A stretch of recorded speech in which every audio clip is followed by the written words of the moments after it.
Hello दोस्तों, तो आपका स्वागत है आपके अपने चैनल जीनियस आर्ट सब्जेक्ट में। तो आज शुरू करने वाले हैं, वीडियो होने वाला है 5 फिजिक्स का कक्षा 12 का बोर्ड एग्जाम की दृष्टि से बहुत बढ़िया टॉपिक लेके आए हैं।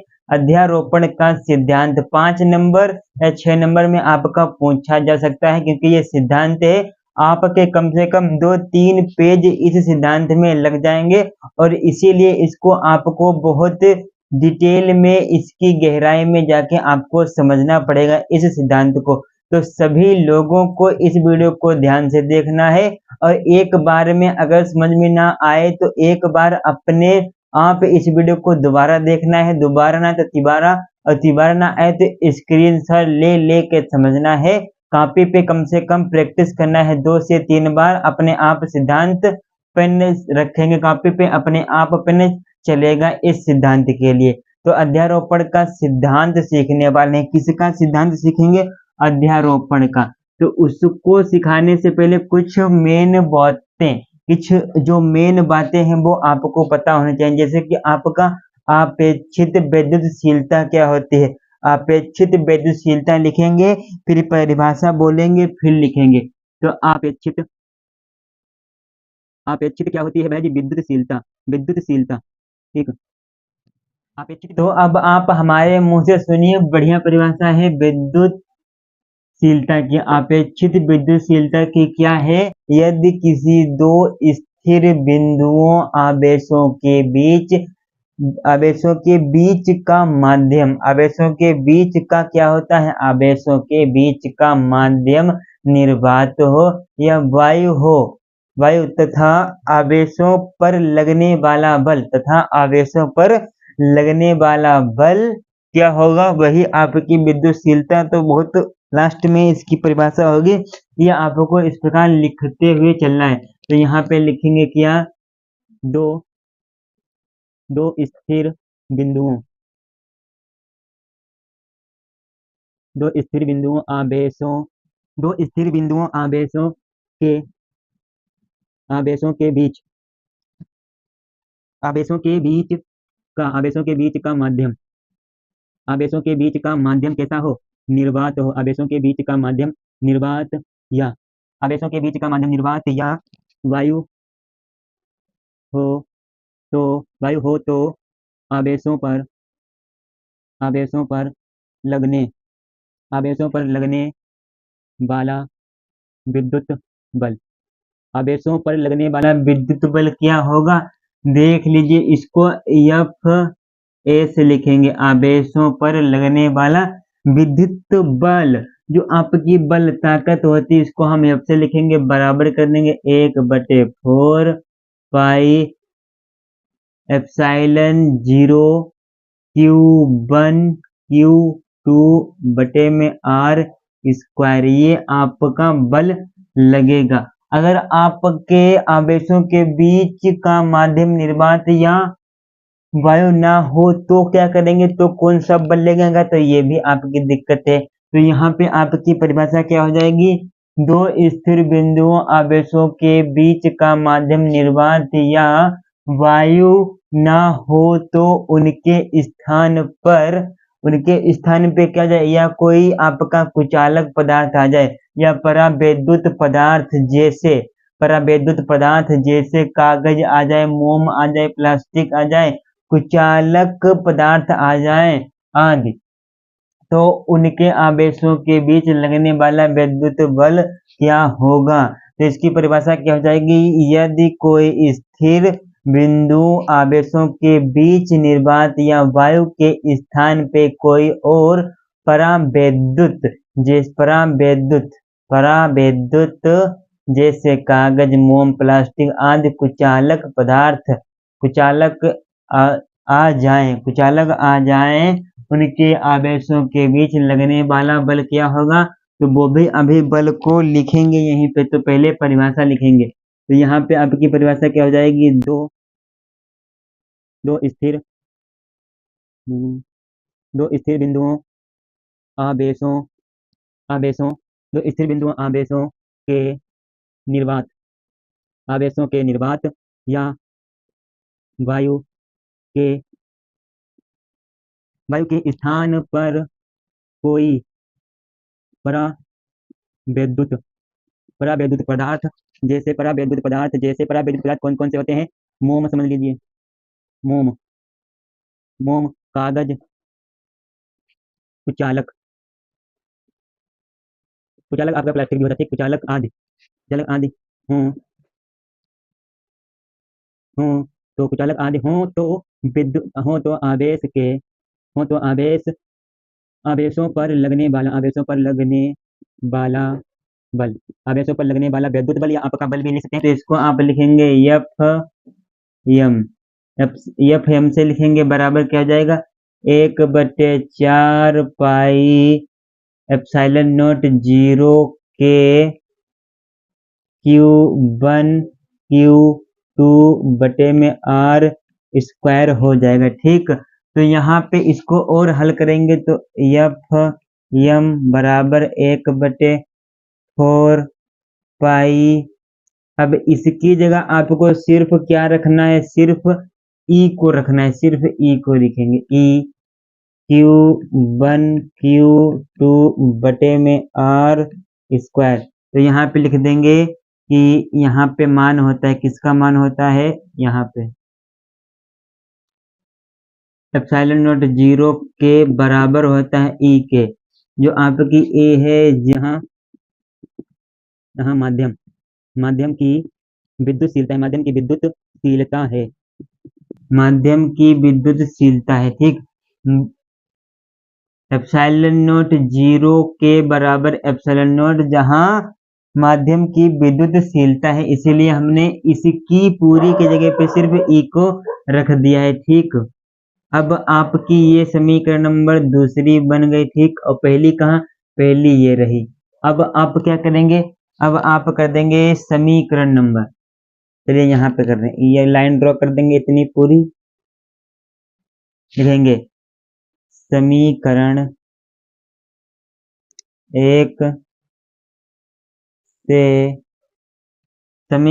1 से समीकरण 2 को क्या कर देंगे? भाग कर देंगे, 2 को भाग, ठीक। तो समीकरण 1 क्या है? समीकरण आपकी 1 क्या है?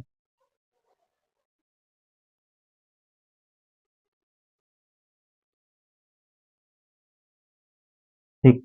अब से समीकरण 2 से 1 में भाग, ठीक। तो आपका जो क्या होगा? एफ एम नीचे हो जाएगा तो एफ ए ऊपर हो जाएगा, बटे में एक 1 क्या हो जाएगा? 4 pi epsilon not zero Q1 Q2 बटे में आपका R स्क्वायर हो जाएगा, ठीक। अब इसके बटे में आपका क्या हो जाएगा? क्योंकि ये भाग कर रहे हैं तो इसके बटे में एफ एम वाला हो जाएगा, तो एफ एम बराबर 1/4 pi epsilon not 4 pi epsilon not F M बराबर 4 pi epsilon not Q1 Q2 बटे में आपका R स्क्वायर। ये आपकी भाग हो रही, तो इससे ये पूरा आपका कैंसिल हो गया, ठीक। अब यहाँ से क्या हो गया? ये इतना cancel, epsilon not zero epsilon बचा है बस।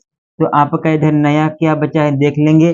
तो एफ ए बराबर आपका क्या बचा? 1/एप्सिलॉन नॉट जीरो और इसके बटे में 1/एप्सिलॉन नॉट, ये आपका बचा है। अब आपने कक्षा 10 में ये चौथा पद ऊपर जाएगा और दूसरा पद तीसरे में जाएगा, तो यहाँ पे क्या हो जाएगा? तो अब ऊपर देख लीजिए, ऊपर यहाँ पे तो एफ ए बराबर हो जाएगा आपका ई बटे में आपका ई एप्सिलॉन नॉट के, ठीक। ई बटे एप्सिलॉन नॉट के बराबर हो जाएगा और ई हो जाएगा बटे में एफ एम बराबर हो जाएगा क्या? Epsilon not. तो अभी आपको नया फार्मूला बताते हैं, क्या कि एप्सिलॉन नॉट बटे एप्सिलॉन नॉट जीरो, ये क्या होता है? ये आपका ई आर होता है, ठीक। एप्सिलॉन नॉट एप्सिलॉन नॉट 0 बराबर होता है ई आर। ये क्या है? विद्युत, जहां माध्यम की अपेक्षित अपेक्षित विद्युतशीलता। ये अब आपकी परिभाषा पूरी की पूरी हो पाई है इतनी। तो अब आप समझ गए कि ई आर जहां माध्यम की विद्युत अपेक्षित विद्युतशीलता है, ठीक। इसकी आप परिभाषा भी यहाँ पे लिख सकते हैं। कैसे लिखेंगे चलिए वो भी बता दे रहे हैं। अतः अभी आपने यहाँ पे क्या लिखा था? जहां माध्यम की विद्युतशीलता तो लिखेंगे अतः माध्यम की विद्युतशीलता का माध्यम की विद्युतशीलता, और बटे में क्या था? बटे में आपका क्या था? कहाँ गया बाबूजी? ये बटे में, ये आपकी माध्यम की विद्युतशीलता हो गई ऊपर वाली ई, और नीचे क्या है? निर्वात। ये आपकी माध्यम की विद्युतशीलता है और एप्सिलॉन नॉट 0 लग जाए तो ये आपकी निर्वात या वायु की विद्युतशीलता हो जाती है। तो माध्यम की विद्युतशीलता और निर्वात की विद्युतशीलता या वायु की विद्युतशीलता के अनुपात को अपेक्षित विद्युतशीलता कहते हैं। ठीक, ये आपका पूरा का पूरा हमने बता दिया। अपेक्षित विद्युतशीलता दो स्थिर बिंदु, ये मान लीजिए आपके दो क्या है? एक बिंदु ये रहा, एक बिंदु ये रहा। ये आपका कूलॉम के नियम से पूरा का पूरा बन जाएगा आराम से, ठीक। यहाँ पे माध्यम जाएगा निर्वात या वायु लगेगा आवेशों पे, तो पूरा का पूरा स्क्रीनशॉट आप इसका ले सकते हैं आराम से, परिभाषा सही है। अब बात करेंगे जो आपका मध्य आवेश होता है, मध्यारोपण का सिद्धांत पे। मध्यारोपण का सिद्धांत, तो इसमें क्या है भैया जी? अध्यारोपण का सिद्धांत पहले हम तो सुनिए कि इस नियम के अनुसार यदि कोई निकाय अनेक बिंदुओं के आवेशों से मिलकर बना है तो किसी एक आवेश पर अन्य आवेश का विद्युत बल क्या होगा? सदिश के योग के बराबर होगा। ये आपका क्या हो जाएगा? विद्युत आवेश। तो अन्य आवेशों के द्वारा लगाए गए बलों के सदिश योग के बराबर हो जाएगा। तो परिभाषा लिखे दे रहे हैं, आपको याद करनी है। लिखेंगे इस नियम के अनुसार, इस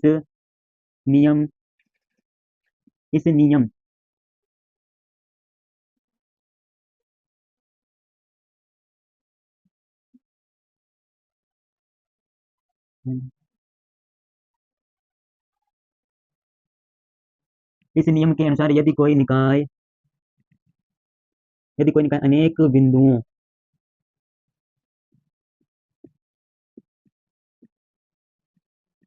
के आवेशों से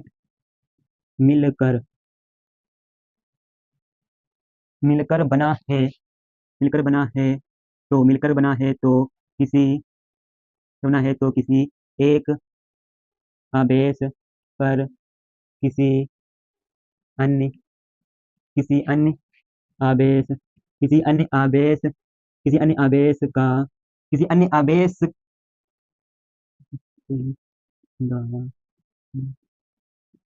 किसी अन्य आवेश किसी अन्य आवेश के द्वारा लगाया गया बल सदिश योग के बराबर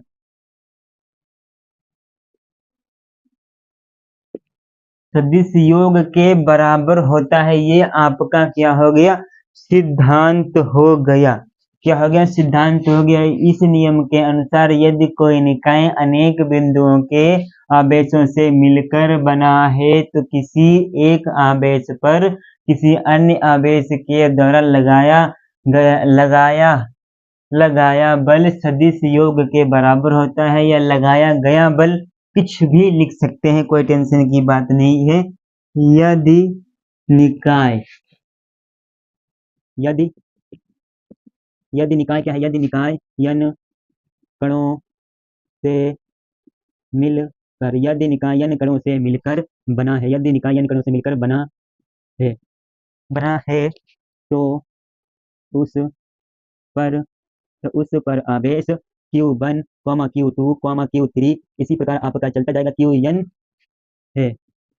अतः किसी अतः किसी अतः किसी आवेश पर लगने वाला अतः किसी है किसी आवेश पर लगने वाला लगने वाला बल लगने वाला बल लगने वाला बल F1, F2, F3 F1, F3 लगने वाला बल F1 है, F12 होगा, F13 होगा और F14 होगा। इसी प्रकार आपका चलता है F1n होगा। ठीक, ये आपका होगा।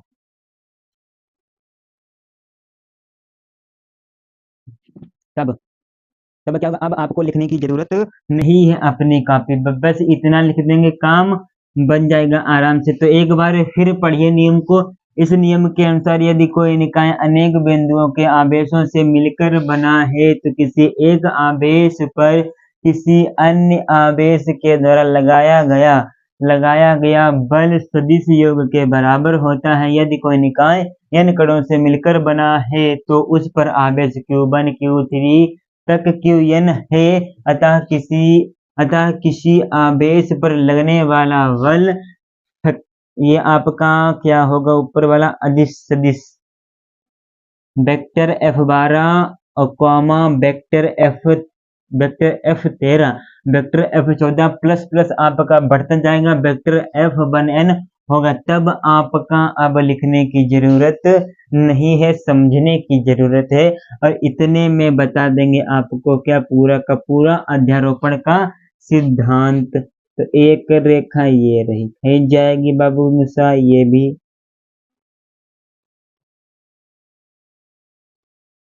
तो पहले देखने रेखा कितनी होगा, एक रेखा, 2, 3, 4, 5। तो ये आपका चित्र आपकी किताब में भी है।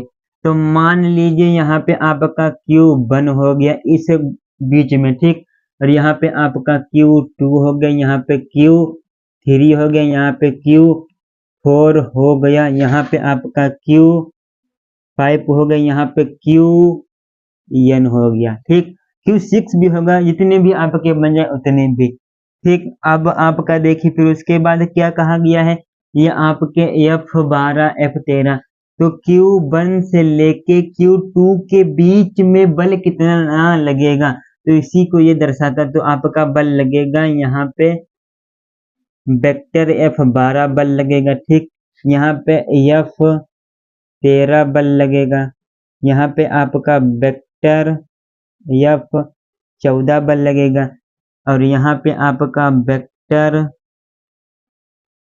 F15 बल लगेगा। यहाँ पे आपका बल क्या लगेगा, वेक्टर F1n बल लगेगा, ठीक। ये आपका इन पे बल लगेगा। ये चित्र बहुत जरूरी है क्योंकि यहाँ F1 की बात है, Q1 पे Q5 का कितना बल लग रहा है, तो वेक्टर F15 आपका बल लग रहा है। तो अब ये आपका चित्र बन गया। तो अब इसको नीचे कैसे लिखेंगे राजा जी, तो देखेंगे वेक्टर F1 बराबर हो जाएगा किसके, vector F12 plus vector F13, और उसी प्रकार प्लस में आपका चलता जाएगा वेक्टर F1n के। अब इनके बीच की दूरी को लिख लेंगे नीचे, तो आपका क्या हो जाएगा, वेक्टर F1 बराबर हो जाएगा किसके, इनकी दूरी को कैसे लिखेंगे, 1/4 दिख रहा है कि नहीं दिख रहा, 1/4 पाई एप्सिलॉन नॉट, ठीक, Q1 Q2 बटे में आपका R स्क्वायर हो गया, ठीक। फिर आपका F12 का ये मान आया है अभी, F12 का मान ये आपका अभी नहीं आया, अब आएगा। F12 का मान R जो है, R की घात आपकी 2 लगेगी, फिर आपका 21 भी हो जाएगा, ठीक। यहाँ पे वेक्टर F12 का मान यहाँ पे 21 हो जाएगा। ठीक, इसको पलट देंगे, आपका आगे आगे बनता चला जाएगा। फिर आपका R 21, ये आपका केप इसके ऊपर जुड़ लगेगी। फिर आपका हो जाएगा +3 1/4 पाई एप्सिलॉन Q1 Q2 बटे में आपका इसका अब 13 का निकलना है, तो यहाँ पे 13 को उल्टा कर देंगे 31, तो यहाँ पे R 31 स्क्वायर हो जाएगा। उल्टा कर देना है सभी को, कोई भी दिक्कत की बात नहीं है। फिर आपका R 31 केप कर देंगे। ठीक, फिर आपका प्लस कर देंगे, आपका बढ़ता चला जाएगा। फिर आपका क्या है वेक्टर F1n का, तो क्या कर देंगे 1/4 पाई एप्सिलॉन नॉट हो गया। फिर आपका Q1 Q2 बटे में आपका R1n स्क्वायर, तो इसका R1n केप ये आपकी बन जाएगी। फिर आपको इसमें अब ऊपर देखना है, ये आपका नीचे का भाग है। ठीक, अब यहाँ से इतना आपको कॉमन, सभी में ये चीज आपको कॉमन दिख रही है, इतनी चीज सभी में कॉमन है तो कॉमन ले लेंगे, तो आपका क्या बन जाएगा देखेंगे, तो वेक्टर F1 बराबर 1/4 पाई एप्सिलॉन नॉट 0 कॉमन ले लिया, तो आपका क्या बचा है देखेंगे 1 वेक्टर Q1 Q2 बटे में आपका R 21 स्क्वायर प्लस फिर R 21 केप, ये आपका बच गया प्लस Q1 Q2, फिर आपका क्या बचा R 31 स्क्वायर R 31 केप बच गया प्लस में, और क्या बच गया अब देखेंगे, और क्या बच गया Q1 Q2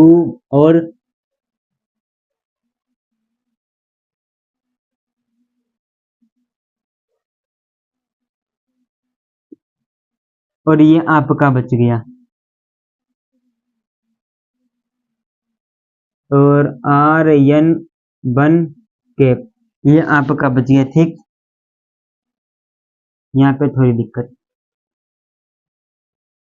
ठीक अब ठीक है, ये आपका पूरा का पूरा बच गया है। ठीक, अब बात नहीं करना यहीं पे R वेक्टर N1 ये आपका बच गया। अब ब्रैकेट को कर देंगे आप बंद, पूरा का पूरा आ रहा है चित्र की नहीं आ रहा सभी को। अब आपको इसमें एक चीज मात्र बची है, उसको कर देंगे, आपका पूरा का पूरा बन जाएगा। तो यहाँ पे F1 वेक्टर हो गया, बराबर कर दिया, इसको जरूर लिखना है, तो 1/4 पाई एप्सिलॉन नॉट 0। अब उसके बाद एक बहुत बड़ा साइन को लगा देना है। अब कीड़ा बहुत गिर रहे हैं भाई साहब। ठीक, अब बहुत बड़ा साइन क्या है, ये वाला साइन लगेगा। ठीक, ये साइन लगा दिया। अब आपका Q1 Q1 Q1 सभी में है, सभी में है, तो आपको Q1 को लिखना है। अब Q2 सभी में नहीं है, जहां पे सभी में ना मिले वहां के QI कर देना है, I कर दिया। और बटे में क्या कर देंगे, बटे में क्या कर देंगे RI स्क्वायर 1। RI स्क्वायर 1 क्यों कर दिया कि यहाँ पे 2 है, यहाँ पे 3 है, यहाँ पे n है, लेकिन जो एक है सभी में कॉमन है, तो एक कर दिया, और जहाँ पे कॉमन ना मिले वहां पे I स्क्वायर कर दिया। ठीक, इतना करने के बाद और जो नीचे वाला है भाई साहब, इसको आप केप में लिखते हैं, तो क्या हो जाएगा RI1 का केप। ठीक, अब यहाँ पे I किसके बराबर है, I आपका 2 के बराबर है, अब कहाँ तक जाएगा n तक जाएगा, तो ये आपका यहाँ से लगा के इतना क्या हो गया अध्यारोपण का सिद्धांत। हिंदी इंग्लिश चित्र विचित्र सभी बन गए हैं, स्क्रीनशॉट आप आराम से इसका ले सकते हैं, कोई भी परेशानी की दिक्कत की बात नहीं है। अब आगे की बात करेंगे, कुछ और इम्पोर्टेंट चीजें हैं 5 मिनट का वीडियो है, वो भी आपका समाप्त होने वाला है, टेंशन की बात करेंगे स्थिर विद्युतीय बल तथा गुरुत्वीय बल की तुलना। भाई साहब तुलना करेंगे तो क्या ऐसे इनके पहले सूत्र पता हो तो स्थिर विद्युतीय बल का सूत्र क्या होता है, एफ ई बराबर 1/4 pi epsilon not Q1 Q2 बटे में R स्क्वायर। ये आपका स्थिर विद्युतीय बल का और गुरुत्वीय बल का क्या होता है, एफ जी बराबर जी M1 M2 और बटे में आपका क्या हो जाएगा R की घात 2। ये आपके दोनों के सूत्र होते हैं, दोनों ही बहुत इंपॉर्टेंट है 1 नंबर के लिए। अब इनकी तुलना कैसे करेंगे, तो यहाँ पे तुलना करने के लिए समय को मद्देनजर रखते हुए सिर्फ परिभाषा आपको हम लिखवाए दे रहे हैं, उसी में बुलवा देंगे। तो लिखेंगे स्थिर विद्युतीय बल तथा गुरुत्वीय बल के बीच की दूरी क्या होती है, इनके दोनों ही दूरी के वर्ग के व्युत्क्रम का नियम का पालन करते हैं। तो क्या होगा, तो लिखेंगे स्थिर विद्युतीय बल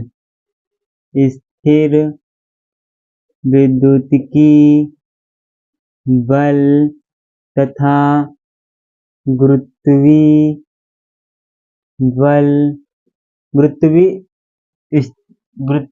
विद्युतीय बल हो जाएगा, ठीक। बल दोनों ही दूरी के वर्ग के व्युत्क्रम के नियम का पालन करते हैं, आप लिखेंगे पालन करते हैं, ठीक। और दूसरा क्या हो जाएगा, विद्युत स्थितिकी बल, स्थिर विद्युतीय बल दोनों आवेशों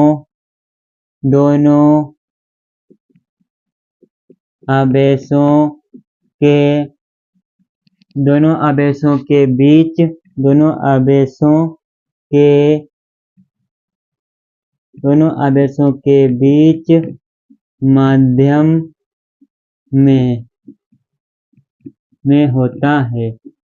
में होता है, ठीक। और ये क्या कर लेंगे कि गुरुत्वीय विद्युत बल दोनों द्रव्यमानों के बीच में होता है, ठीक। और क्या कर लेंगे कि जो आपका स्थिर विद्युतीय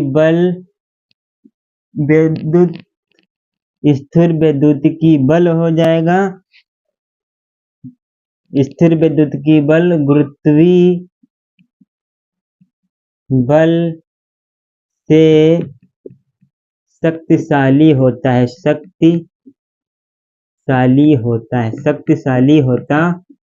मतलब कि जो आपका स्थिर विद्युतीय बल होता है, जो आपका स्थिर विद्युतीय बल होता है वह गुरुत्वीय बल से ज्यादा शक्तिशाली होता है। दोनों ही बल संरक्षित होते हैं, दोनों बल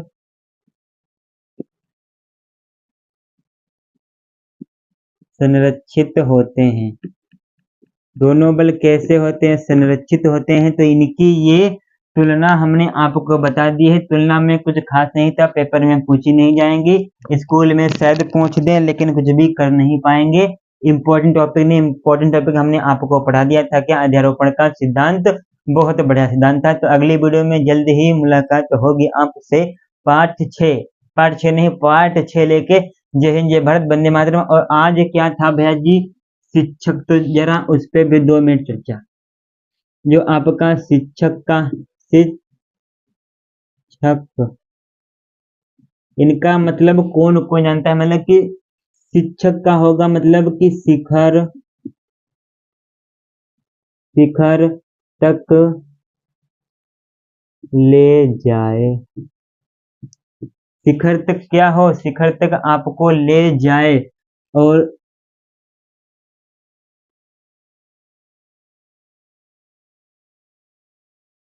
क्षमा करे,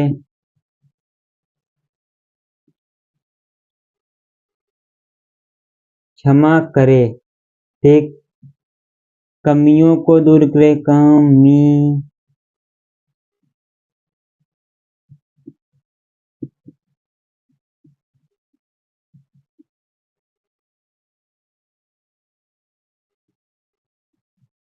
तो ये आपका शिक्षक का मतलब होता है आपको जमीन से लेके आसमान तक ले जाए। अच्छा का मतलब होगा जो आपकी गलतियां बात बात पे कर देते हैं, मारे ना, उनको क्षमा कर दे, सभी को नहीं कुछ ही को।